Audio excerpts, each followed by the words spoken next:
رمضان کے بعد سب سے زیادہ فضیلت عاشورہ کے روزے کی ہے, 10 محرم کا روزہ.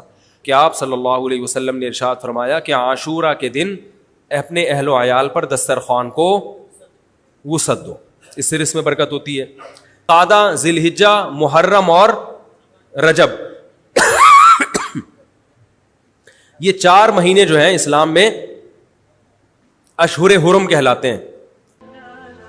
مفتی طارق مسعود کے بیانات کے لیے مفتی صاحب کے آفیشیل چینل مفتی طارق مسعود سپیچز کو سبسکرائب کریں. محرم کے حوالے سے ایک بات کر لوں, یہ 10 محرم کا روزہ, رسول اللہ صلی اللہ علیہ وسلم نے ارشاد فرمایا کہ عاشورہ کا روزہ مجھے اللہ کی رحمت سے امید ہے کہ 1 سال کے گناہوں کا کفارہ ہے. تو بڑی فضیلت ہے. رمضان کے بعد سب سے زیادہ فضیلت عاشورہ کے روزے کی ہے, 10 محرم کا روزہ. سمجھ رہے ہیں؟ محرم میں ہمیں شریعت نے کیا کرنے کا حکم دیا ہے, اسلام کیا کہتا ہے؟ پہلی بات, اسلام یہ کہتا ہے کہ محرم میں روزے رکھنا دوسرے مہینوں کی نسبت زیادہ ثواب ہے. رمضان کے بعد تو زیادہ سے زیادہ روزے رکھیں, اور اسپیشلی 10 محرم کا روزہ 1 سال کے گناہوں کا کفارہ ہے, یہ اور زیادہ ثواب ہے. پورے محرم نہیں رکھے جاتے تو کیا کرنا ہے, 10 محرم کا رکھنا ہے. حدیث میں آتا ہے کہ آپ نے حکم دیا 2 روزے ملا کے رکھو, کیونکہ یہودی جو تھے وہ 1 روزہ رکھتے تھے, صحیح ہے نا. تو یہودیوں سے مشابہت سے بچنے کے لیے ہمیں حکم دیا کہ اس کے ساتھ ایک اور روزہ ملائیں. تو علماء یہ کہتے ہیں کہ آج کل یہودی 10 محرم کا روزہ نہیں رکھتے, تو اب مشابہت ختم ہو گئی ہے. تو اگر کوئی 9, 10 یا 10, 11 کا رکھ لے تو اچھی بات ہے, نہیں تو صرف 10 محرم کا بھی رکھ لے تو بھی انشاءاللہ پورا ثواب ملے گا, کیونکہ اب اس میں مشابہت رہی نہیں ہے. سمجھ رہے ہیں کہ نہیں سمجھ رہے؟ یہ کرنے کا کام ہے. دوسرا کام, محرم میں گناہ دوسرے مہینوں کی نسبت زیادہ, اس کی قباحت زیادہ بڑھ جاتی ہے, کیونکہ 4 مہینے محترم ہیں, شوال, ذیقعدہ, ذیقعدہ, ذی الحجہ, محرم اور رجب. یہ 4 مہینے جو ہیں اسلام میں اشہر حرم کہلاتے ہیں. قرآن کہہ رہے فلا تظلموا فیہن انفسکم, ان میں اپنی جانوں پہ ظلم مت کرو. یہ ماتم کرنا بھی تو ظلم ہے نا اپنی جان پہ. تو اللہ نے فرمایا ان 4 مہینوں میں اپنی جان پہ ظلم مت کرو. کسی بھی طرح سے ظلم ہو, جسمانی ظلم ہو, روحانی ظلم ہو. جسمانی ظلم ماتم کر کے بھی ہو سکتا ہے, اور انگاروں پہ چل کے بھی ہو سکتا ہے, اپنے آپ کو پیٹ کے بھی ہو سکتا ہے. روحانی ظلم کیا ہے؟ گناہ کر کا. تو نہ گناہ کرنے کی اجازت, نہ کسی اور طرح سے. عام مہینوں میں بھی ظلم کی اجازت نہیں ہے, نہ اپنے اوپر اور نہ کسی اور پر. تو ان 4 مہینوں میں ظلم کی نوعیت بڑھ جاتی ہے. سمجھ رہے ہیں؟ یہ ایک محرم کی فضیلت ہے اسلام میں. اور تیسری فضیلت جو محرم کی, جو بعض روایات سے ثابت ہے, یعنی جو فضیلت تو نہیں کہیں گے اس کو, جو محرم میں کرنے کا کام ہے, وہ بعض احادیث میں آتا ہے کہ آپ صلی اللہ علیہ وسلم نے ارشاد فرمایا کہ عاشورہ کے دن اپنے اہل و عیال پر دسترخوان کو وسعت دو, اس سے رزق میں برکت ہوتی ہے. لیکن یہ جو حدیث ہے یہ ضعیف ہے, سند کے لحاظ سے پاورفل اور مضبوط نہیں ہے. بعض علماء نے کہا کہ اس کثرت طرق کی وجہ سے حسن کے درجے کو پہنچ گئی ہے.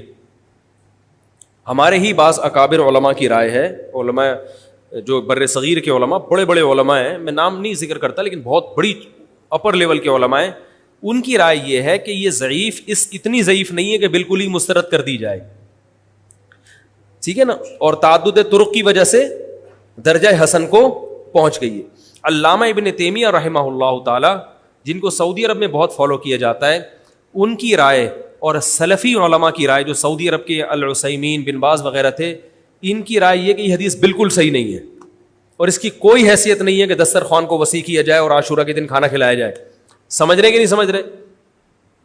لیکن جو دوسری طرف معتدل علماء, معتدل سے مراد میں ان کو برا نہیں کہہ رہا, لیکن وہ انہوں نے حدیث کی جو, اب اگر آپ سندوں کی تحقیق کریں گے تو اس کو بالکل من گھڑت قرار دینا درست نہیں ہے. اگر سندوں کی تحقیق کریں گے تو ایسا معلوم ہوتا ہے کہ علامہ ابن تیمیہ رحمہ اللہ تعالی, جو ہمارے لیے قابل احترام ہے, انہوں نے اس حدیث کو رد کرنے میں تھوڑا مبالغہ سے کام لیا, غلو کیا ہے. ایسا نہیں ہے کہ بالکل ہی اس کی کوئی ویلیو نہیں ہے. تو ضعیف روایتیں ہیں لیکن کثرت طرق کی وجہ سے درجہ حسن کو پہنچ گئی ہے. سمجھ رہے کہ نہیں سمجھ رہے؟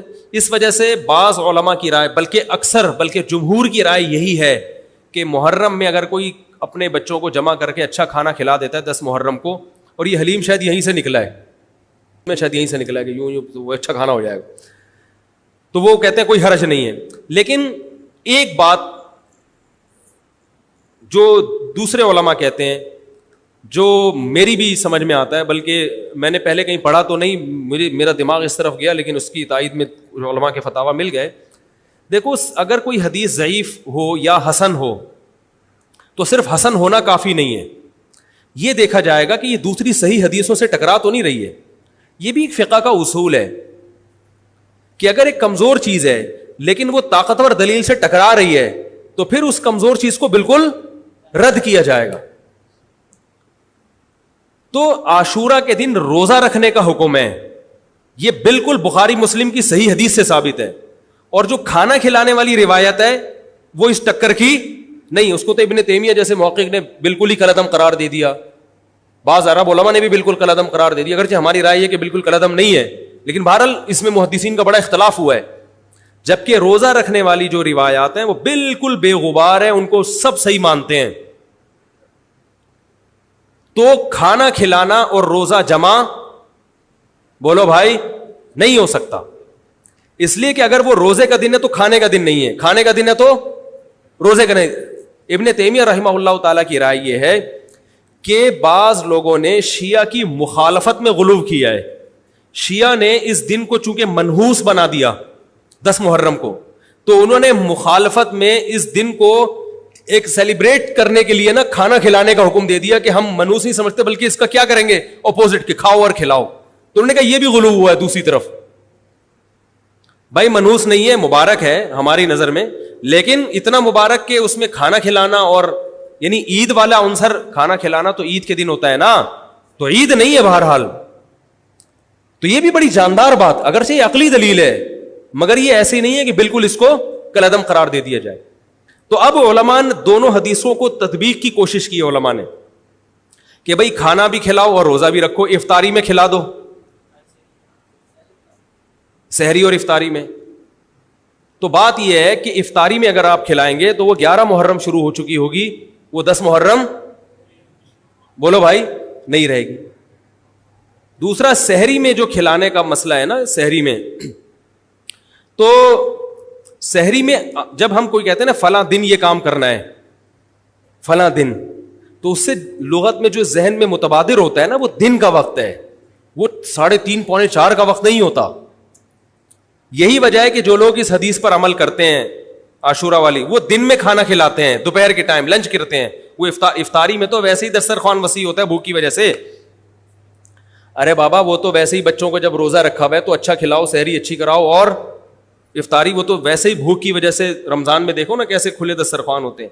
تو میں نے بڑی کوشش کی دونوں حدیثوں کو جمع کریں, لیکن تکلف کے بغیر یہ ممکن نہیں ہے. تو فقہ کا ایک اصول ہے کہ جب کوئی بے غبار صحیح حدیث ہوتی ہے اور اس سے ایک اصول ثابت ہو رہا ہے, تو اس کے مقابلے میں اگر کمزور روایت آئے گی جو اس سے ٹکرا رہی ہوگی, تو اس کمزور روایت کو, اگرچہ وہ موضوع من گھڑت نہیں ہے, لیکن اس کمزور کو اس صحیح حدیث کی مخالفت کی وجہ سے بولو بھائی رد کر دیا جائے. اس لیے میرا نالائق کا موقف یہ ہے, میں بہت نالائق ہوں, میں اتنی بڑی بڑی باتیں کرتا نہیں ہوں, لیکن ساڑی عقلچ یہ چیز آندھی نہیں ہے کہ بھائی جو روزے کا دن ہے وہ بھوکے پیاسے رہنے کا دن ہے, وہ کھانے کھلانے کا نہیں ہے. افطاری میں تو ویسے ہی کھاؤ بھی کھلاؤ بھی.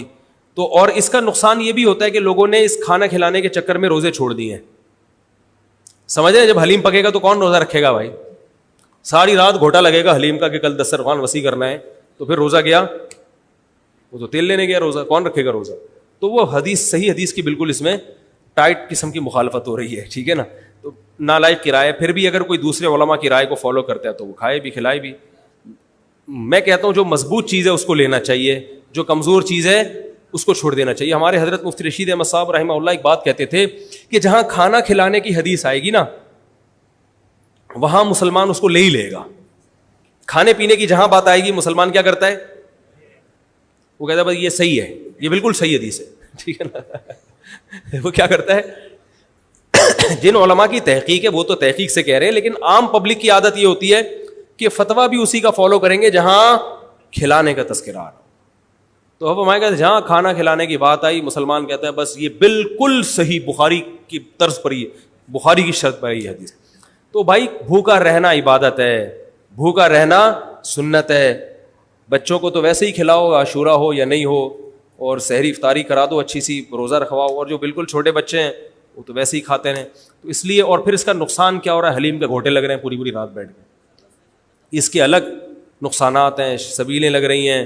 حضرت حسین رضی اللہ تعالیٰ عنہ تو کربلا میں شدید گرمی میں بھوکے اور پیاسے اپنی جان دیتے ہیں, اور یہاں ہم کیا کر رہے ہیں, کھانا کھا رہے ہیں, دیگیں پکا رہے ہیں, شربت پی رہے ہیں. تو یہ بات عقل میں آنے والی نہیں ہے. تو عاشورہ کے دن کی مناسبت سے روزہ ہی ہے, وہ روزہ رکھنے کا دن ہے. اللہ تعالیٰ عمل کی توفیق عطا فرمائے. وما علینا الا البلاغ.